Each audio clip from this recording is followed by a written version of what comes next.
Tera becomes the most played MMORPG on Steam, Blade and Soul gets a release window, all that and more. I'm Zach Sharps and this is Free to Play Weekly.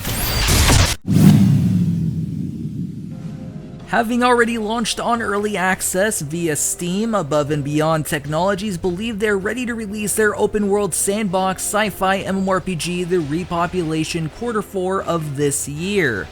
Players testing the alpha version of the game right now will get to test the feature-complete version of the game sometime this summer, and with a lot of enhancements, overhauls, new content, tweaks, and more, Above and Beyond seems to be hell-bent to get this hardcore free-to-play title right and capture that Star Wars Galaxies and Ultima Online crowd. That being said, I'm quite interested to see the final product once it's fully out, for I have contributed to their early access campaign, and I do see a lot of potential in this game. But will it live up to its potential? Who knows, but we won't really have to wait too long to find out. So, I never thought I'd actually be saying this to you guys, but Blade & Soul is officially coming to the West this year. It seems as though NCSoft has heard your voices or their sluggish earning calls, it's hard to tell, and Blade & Soul will officially launch this winter. Being that the game is already in an internal friends and family beta, it seems as though they're actually meaning it this time, and to add on to a friends and family beta currently commencing, NCSoft has also noted that the Western version will go into closed beta this fall. If you don't already know, Blade & Soul is an action-based martial arts MMORPG that takes place in a fantasy ancient eastern world with fast-paced and strategic combo-based combat, and I'm quite interested to see how well Blade & Soul does here in the West, especially since the game had a massive hype train. What will also be interesting is if the game can beat out Tera Online, probably one of the most similar titles it can compare to. All I could say though is I'm just happy it's finally coming over here. Let's just hope it's not too late. If you already haven't snagged an overabundant supply of closed beta keys scattered around the internet, then you may be happy to hear that Heroes of the Storm is officially an open beta for everyone. Blizzard's new MOBA on launch will feature over 30 heroes, a flurry of battlegrounds to wage war in, plus a ton of skin variants for each hero. It is a MOBA sure, but because of its twist on pacing and objective-based play, the games end up flowing completely different than a standard MOBA title like League of Legends or Dota 2. With a launch on June 2nd, it will be interesting to see how much of the MOBA market Blizzard can claim and take away from games like League of Legends or Dota 2, especially after Hearthstone has taken card games by storm. ArcheAge, you took a break from being on Free to Play Weekly, but hey, it's you, and you always find your way back in the spotlight. This time, it's more so having to do with freedom of speech, and more particularly with Reddit.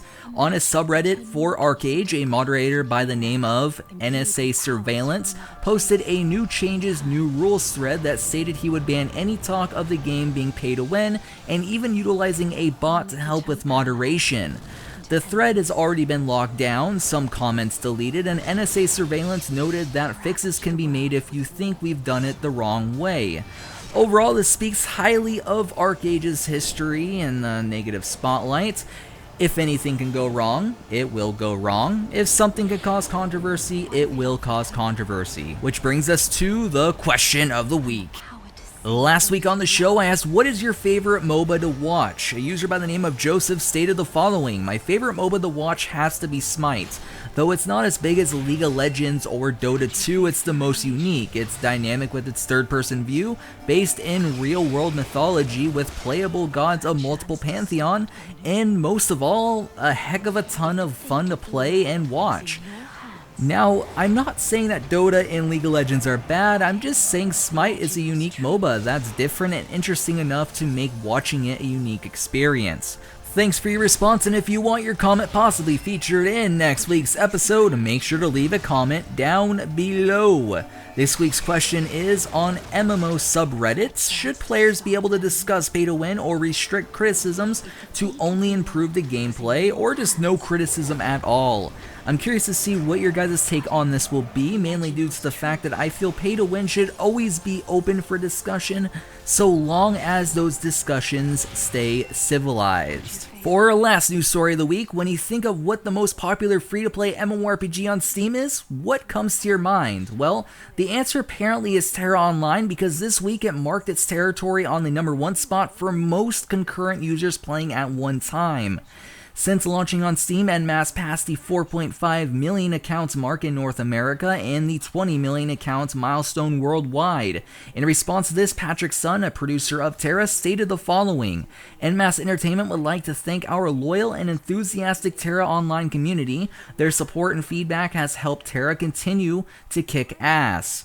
Considering I heavily critiqued Tera Online at launch for being a very hollow MMORPG, I have since returned to the game after Fate of Rune's release and noticed that a lot of the things I critiqued have been refined quite nicely, and the issues that I felt were necessary to be fixed were fixed. And it seems as though the community feels the same because of its massive success worldwide, something that's always good to see from a comeback story. So guys, that does it for the news this week, and we got a good bit more to look forward to in Q4, I'd say. You know what we can look forward to all the time: more giveaways on MMOBomb.com. Bookmark the page, check the page often, and maybe even keep it up on your other monitor, because why not? As for myself, my name is Zach Sharp, signing off until next week's Free to Play Weekly. I'll catch you guys next time.